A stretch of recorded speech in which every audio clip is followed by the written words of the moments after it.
Another police officer murdered. A Tacoma, Washington officer fatally shot early this morning while on a domestic violence call. After a 12-hour standoff, the suspect was also killed by a member of the city's SWAT team. Joining me now is former Trump National Diversity Coalition Vice Chair Brunell, Donald-Kyei. And I guess the first thing I have to ask you, and thank you for joining us, it's tragic what's happened in Tacoma. What kind of tone can President-elect Donald Trump set and do about what looks to be like a war on police officers? You know what? God bless you and God bless America first. What I would say is this. Our president-elect, we know that he has a special place in his heart for our law enforcement officers. He campaigned about how he wants to send help and move up the morale of our law enforcement officers.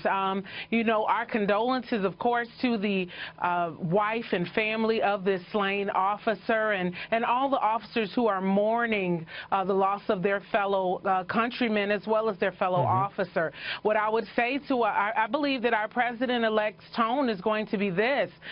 He's going to go into office and make sure that our officers are getting the best top protection that they can get and have every tool at their disposal in fighting, you know, fighting the law. It seems as if there is this current climate of anti-police and disrespect for law enforcement. For instance, not in Tacoma, but according to Border Patrol Chief Mike Morgan, assaults on Border Patrol agents have actually increased 200% from the previous year. Could a Trump presidency turn that around? I mean, we have college campuses that won't even let ICE or Border Control recruit on campus.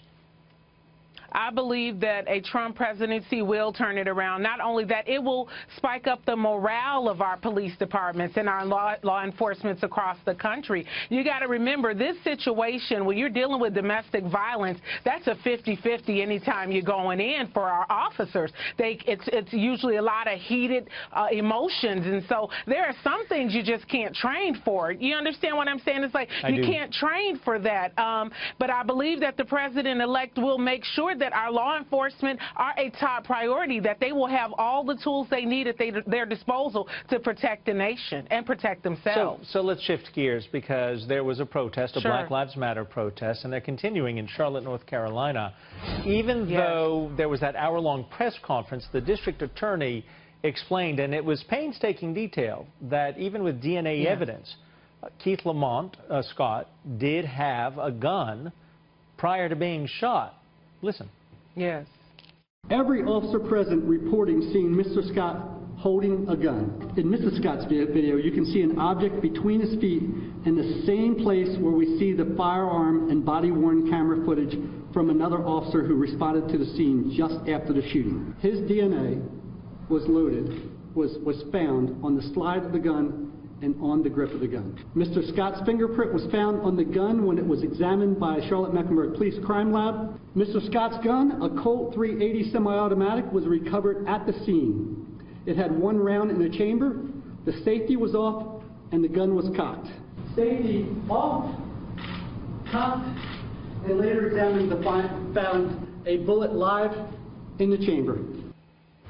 And yet last night, the protesters were on the streets chanting, quote, "Stop the lies." I mean, protesters like to say you're entitled to your opinion, but not your facts. Well, here are the facts. The man had a gun, but the protesters won't accept that. What on earth do you say to people who won't accept the truth or the facts? What I'll tell you is this. I remember that video very well, and I remember the wife, her anguish and her fear on that video, and I remember her saying to her husband, "Don't you do it, don't you do it," you know, before we heard these shots. And so, you know, it's always a situation. It's unfortunate, you know, that I'm understanding, too, that Mr. Scott had some mental health issues as well, and the law enforcement were dealing with that. I know they gave several verbal commands for him to drop the weapon before any shots were fired. It's just an unfortunate situation. But, you know, our officers, when they're in a position when it's life and death, they don't have a lot of time to think. But these officers gave Mr. Scott a great deal of time to drop the weapon. And I believe that that they want to do the right thing by the people, to protect the people, but they also have to protect themselves. Their safety comes first.